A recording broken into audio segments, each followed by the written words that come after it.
All right, there. Thank you so much for staying with us. The Senior Special Advisor to President on Industrialization, African Development Bank Group, Professor Banji Oyeyinka, disclosed that the country spent about $10 billion on food imports, including fish.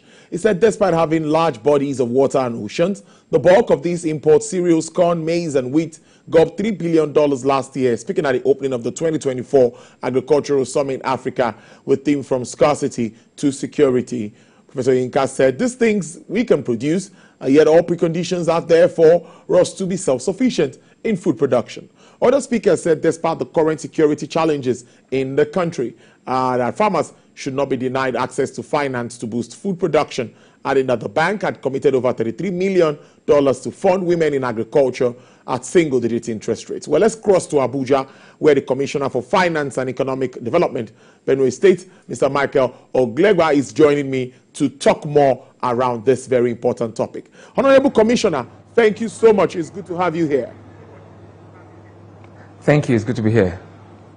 Let's start with our agricultural process as a country. And I know that your state is doing so well when it comes to food, or maybe was before now. What are the basic challenges and how have they affected production in recent times? Okay, right up to now, let me talk about Benue State. In Benue State, agriculture is literally a way of life for us. And right now, what we are faced with is turning that love for agriculture, way of life, into a business itself. We've had challenges in recent times, in the recent past, security and all that, but basically we're back on track. So agriculture needs to become profitable to the smallholder farmer. As you know, 90% of the food produced in Nigeria is done by the smallholder farmers. Unless and until agriculture becomes promising, becomes profitable, so that many will turn to it and many can live off it, you would never have the results that we want. And this is how we know about it. Ask a young man, what are you doing in Benue? And he says to you, I'm farming until I get a job. That shouldn't be the case. It should be the reverse. I'm farming, that should be the end of the statement. So until that happens, and there are many things that must happen in between for that to happen. That's what we are actively working on. State governments, of course, have a role to play considering the challenge that we face at the moment. Commissioner, can you tell us what you're doing at your state differently? Of course, food basket of the nation. What are you doing differently at this time? Actually, so Benue State has always been called the food basket of the nation. So imagine a state, I mean, we had that name even when we were farming with cutlasses and hoes. So, so imagine what will happen if you mechanize a bit. So we are trying to ensure that there's mechanization of the farming process. The most expensive part of food production is actually clearing the land. Once you move from the extreme of the country to the middle belt of Benue, you discover that you have larger trees and all that. So you need to be able to clear the land. So we're investing heavily in land clearing. Next is tractors and mechanization. The state has invested massively in this. We're expecting a tranche of not less than 3,000 tractors over the next few months to help in that. And so what happens when you produce the food? In the past 1.5 years, we've subsidized fertilizer, input, we provided improved seedlings to the farmers. So add mechanization to that, and then you end up with more food, right? But that's not where the problem ends. We have more than 30 to 40% post-harvest losses of our produce. So we must engage in turning those raw products into some kind of semi-finished and finished products. So that's our next line of focus. Apart from that, we need to have storage facilities for those produce. But bigger than that, you also have to ensure that there's a market for the things that you're producing. So so everything along the value chain must be dealt with. If you miss one of them, you still have the same problem. So we want to ensure that we don't just produce food, we turn them into things that can be used. I'll give you a simple example. Nigeria accounts for 80% of the yam produced in the world. 78 to 80%. Benue State accounts for 51% of all the yams produced in Nigeria. But if you look at the yam exporters in the world, Benue is not listed among the exporters. Nigeria is not listed. Guess who's listed? Ghana. Guess who's listed? Shockingly, the US. So what's going on? So we are the majority, we produce 80% of the world's yam, and we're not exporters. So how do we earn the revenue from it? However, we lose 30 to 40% of the yams produced in Benue State. Incidentally, Benue is the largest producer of yam, right? We have the largest yam market, but 40% of it is wasted. So what can we do about this post-harvest losses? If we can convert these to profitable, use this profitably, we can make farming profitable, more people can go to the farms, and we can make this whole thing blow out of, become a venture that we can all enjoy.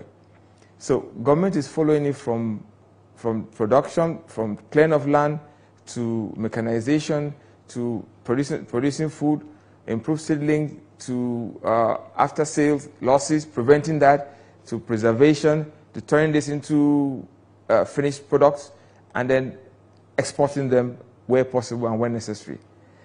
And we hope that when we can export and get dollar value for goods, that's where the money is. Really. When we talk export sometimes, I like to think that we also need to feed ourselves so very well before we begin to export. But export is not a bad idea. I know we need the foreign direct investment Absolutely. to come into the country. Now, Commissioner, let's talk about finance. Agriculture is not cheap. Even when you want to use technology this time around, tech into agriculture is not so cheap. So what is happening? What sort of support are you getting? Then what do you make of schemes like what we had before, the Anchor Borrower scheme that we had the last during the administration of the former CBN governor? Do you think schemes like that would help open up Nigeria's agricultural space? You know, we have a lot to do in that space at this moment. Absolutely. So various countries support the agricultural schemes through various ways. Places like America actually have subsidies they place on agriculture, even in Europe. Now, the Anchor Borrower scheme was some kind of subsidy because you had single-digit loans given out to farmers. Good planning, bad execution. So so we are where we are. So if a properly implemented scheme can work. Now, in Benue State, when you say farmers should buy fertilizer at half the price, you are actually subsidizing agriculture. When you're giving people F1 seedlings, you are giving them for free, you're actually subsidizing agriculture. Now, one of the things that we must also do is to bring in the private sector. So we've got all these schemes where there are private-public partnerships. So it is not that I'm buying tractors and giving to farmers. I have a partnership with manufacturers of tractors. I'm providing guarantees so that they can give these tractors to our farmers. They can pay a part of it, I pay a portion of it. So this kind of partnership will work. Of course, government cannot fund all the subsidies that should go into this sector. So the private sector has a role to play. Government has a role to play, but we must make massive investments in agriculture.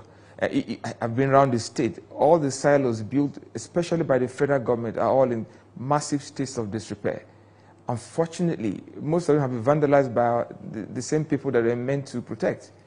So if you don't have storage, if you don't have the market close to you, you are not going to have the kind of results that you want. So moving forward, how do we, because the fear of food insecurity, everyone is worried about that, to put that side by side with food inflation. Commissioner, you agree with me that inflation biting hard, the segment that has been biting so hard is food inflation. So in your thoughts, are there quick wins for both the federal and state governments in addressing food price, the hike that we see at the moment? Are there any quick wins? If they are, tell us. It's a serious problem. You know, the figures that came out recently are quite shocking. In most parts of the world, an average worker will spend 10–20% of their income on food. In Africa, it's as high as 60%, meaning that when it just tells you that food inflation is real. You can't spend 60% of your income on food, especially for the low income earners, and expect that there's enough disposable income for other things. So this is something that governments must address. The only way to improve on this is to improve production, is to make the cost of production lower, is to ensure that we imagine what I described earlier on. If you can just manage post-harvest losses, you will increase production by just doing nothing. Just manage the losses. And there's a way to manage it. Instead of losing so much yam, if you had animals consume what you think are supposed to be losses, you would have solved the problem. That means a smart combination of animals husbandry and food production can solve that problem. So you channel what should be losses to animals, and then that's your answer right there. But where you have a conflict between the person who has the animals and the person who has the crop, then you're not doing justice to the system. But a simple thing is have a ranch, take the food and feed the animals in turn feed the people. These kind of smart solutions can actually reduce the cost of food in the market. When you have more people farming, the inflation we have right now, a lot of it is driven by food inflation. So if you can handle that and tackle that, these things will improve. It will surprise you that when you build a factory, like a tomato factory, and you imagine that there's a lot of tomatoes to fill the factories, the answer is no. The rice mills in this country don't have enough paddy to keep them running 24/7 all year round. So there's need to ramp up production. There's need to produce more. And there are tested ways to do this that we must go back to. There's no country, just imagine this, less than 10% of, it's less than 10%, less than 5% of the food is produced during the dry season. Nobody can get food, we cannot become food sufficient if we do not farm all year round. So when we wait for the rainy season to come, this is what we get. So we need to get into dry season farming. We want to farm all year round. We need to get into some smart agriculture. We need to focus. Thank God for the federal government. They just created a new ministry for livestock and animals. It's in realization of the fact that we must treat both as one problem. We must provide for the animals in turn feed the people, and then the crops in turn feed the animals. It's a whole value chain proposition that's been put on the table right now. So there are things to be done, and I think the government is fast at it. They're working on it. Most governments, especially ours in Benue State, we're working hard to ensure that we can feed our people and Nigeria. Like we say in Benue State, we want to become the hub of African that can feed Africa, not just feed Nigeria. So I think we're working in that direction. I know you're not a security expert, at least I know that you're the Commissioner for Finance and Economic Development, but security issues, one way or the other, affect our farming production or our production, crops and livestock and all of that in this part of the world. What also are you thinking, or what are you doing as a state government to partner with security agencies in your state to check excesses of some of these attacks and all that we see on farmers that go just about their day-to-day activities? What have you done in that aspect too? Yeah, you will agree with me that the one-time large-scale massacre of human beings that used to happen in the past is now a thing in the past. We thank God for the progress made. This has come about by the collaboration between the state government, the federal government, and the agencies themselves, and then the local people. That collaboration is necessary, is yielding results. Another thing there's a direct correlation between unmanned spaces, ungoverned spaces, and insecurity. So when the places are ungoverned, you leave room for people to set up a government for themselves. So agriculture is really the key. So when you turn these places to farmlands, to places where people can actually grow and do business, That will reduce insecurity. And then, you know, I just described a model where the farmer, the man who keeps the cattle, actually depends also on the man who has the farm, the crops. If there's this interplay between all this and there's accurate marriage of this, it will reduce the conflict between the two, and then we'll have more and more peaceful coexistence. That's what we're pursuing. So it's not just the use of force or the use of the carrot, or like they say, kinetic and non-kinetic issues, but basically having smart solutions to the issues that bedevil us. So I think we're working on it. I think things are really improving. Things have improved. In fact, a lot of the farmers have gone back to their farms. It's not in all locations. We're not there yet, but we're making a lot of progress.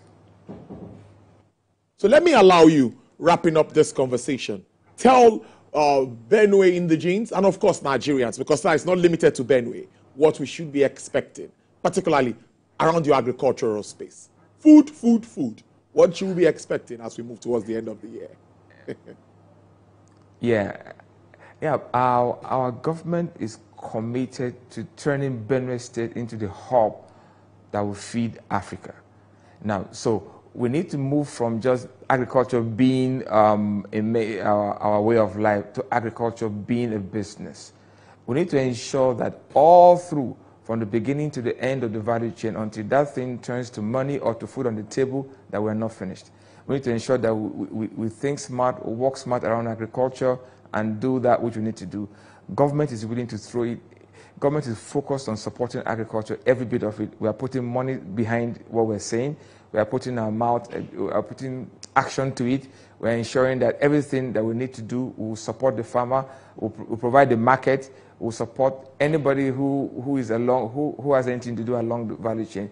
We're engaging in PPPs with people who want to contribute to the state and make a difference. And lots of investors are already interested in what we're doing, and they are coming in their numbers to Benue State. And so good times are ahead of us. So just stick with us and let's just live peacefully with each other, and let's see how this journey takes us. Thank you. Honorable Commissioner, I hope to have you again in a few months to do an assessment and evaluation of activities in your state moving forward.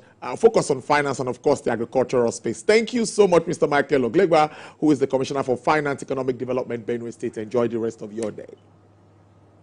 My pleasure. Thank you.